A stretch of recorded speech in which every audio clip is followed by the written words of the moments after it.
Tövəndəki misalda mən bloglarda işlətilən MP3 qoyğuçunun UI'sini layihələməkçi.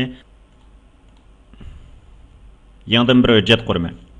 Ondan keyin yo'l quralidagi shaklsiz quralning ichidan tik to'polon shaklli shaklsizini tanlab, buni ma'lum cho'ngliqda bir tik to'polon shakllik yoki kvadrat shakllik bir dona shaklni sızib olaman. Ondan keyin mushu qavatni tanlab turib, knopka taqsidan Ctrl G ni bosib, bu qavatni bir nusxa ko'paytirib, navbatdagi mush ko'paygan qavatni azroq o'rnini yo'tkayman. Ondan oxir ko'rinishni, navbatdagi mush oxir ko'rinishning rangini muvofiq tanglab, oxir ko'rinishga seplab bergan rangni background color, ya'ni oxir ko'rinishga Ctrl Delete bilan to'kib beraman. To'kib bersam bu xil shakl hosil bo'ladi. Ondan keyin bu ikkisiningki o'rnini muvofiq tangshaydi. O'rnini muvofiq tangshib olgandan keyin ikkisini tanlab, mush betning ustidagi o'rnini muvofiq tangshayman. Tangshib olgandan keyin birinchisini tanlab turib, buningki oq qismiga to'ldirilgan rangni biroz qiyinroq rangga o'zgartiraman.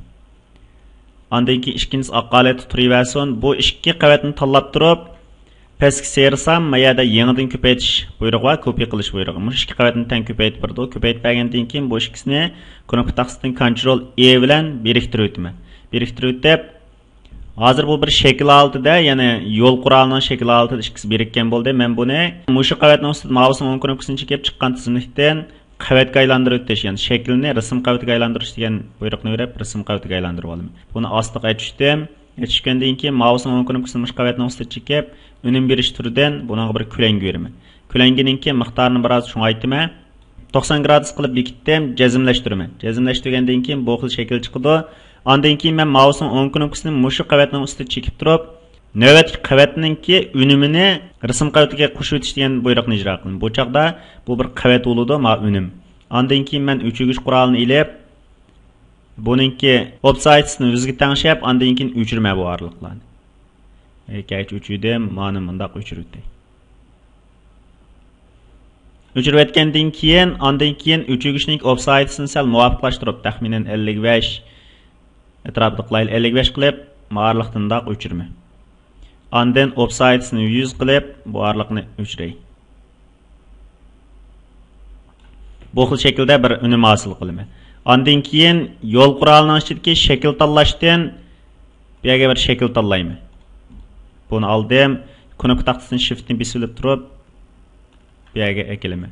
Ondan buni eng ustiga chiqib, ondan buningki o'rnini muvofiq tangshak bo'ladi. Agar normal tangshaklik bo'lsa bo'ldi.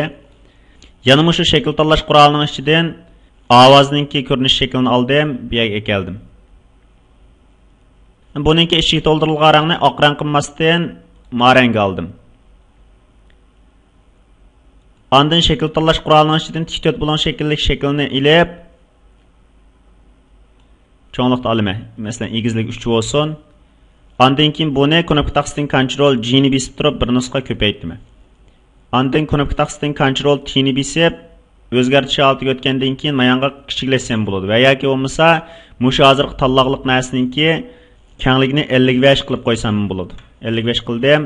Ondan keyin ostidagi qavatni tanlab turib, ostidagi qavatning ichiga to'ldirilgan rangni biroz sus rang, ya'ni oq ko'rinishning rangiga mosroq rang ilib, yerga bekitaman.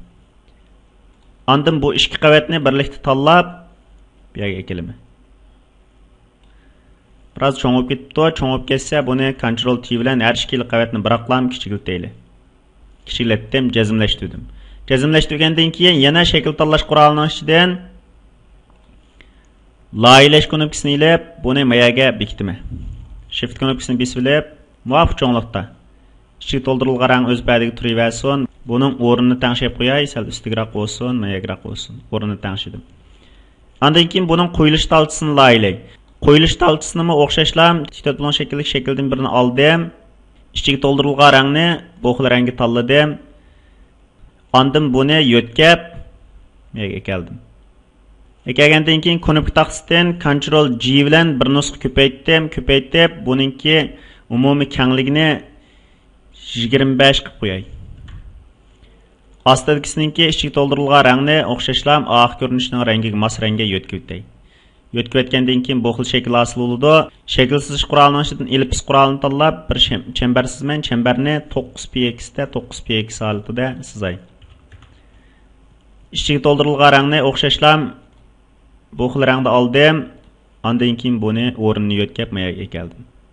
Bu holatga keldim. Ondan text qurolining ichidan buningki yana mush navbat qo'yilayotgan MPC widgetninki ismini bekitaman.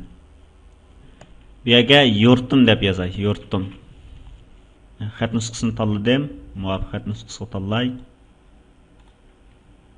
Cho'ng kichikligini muvofiq tangshay taxminan 13 atrofida bo'lsin. Xatninki rangini muvofiq holatga rangi tangshay. Xatning rangini tangshaylab, ondan keyin buning o'rnini yo'tkab qo'yaman. Yurtim Qaysar Abdullah. Ondan yurtim deganni tanlab, xatning rangini biroz boshqa rangga yo'tkayman. Bu xil rangda bo'lsin, jazmlashtirdim. Ondan bu yerdan uyg'urcha xatni inglizcha xatga yo'tkab, text quroli bilan bu yerga 3 minut 30 sekund deb bir narsa kirgizib qo'yay. Xat nusxasini boshqa xat nusxasiga tanladim. Muvofiqroq xat nusxasiga tanlayman. Kelib o'rnini tanglab qo'ydim.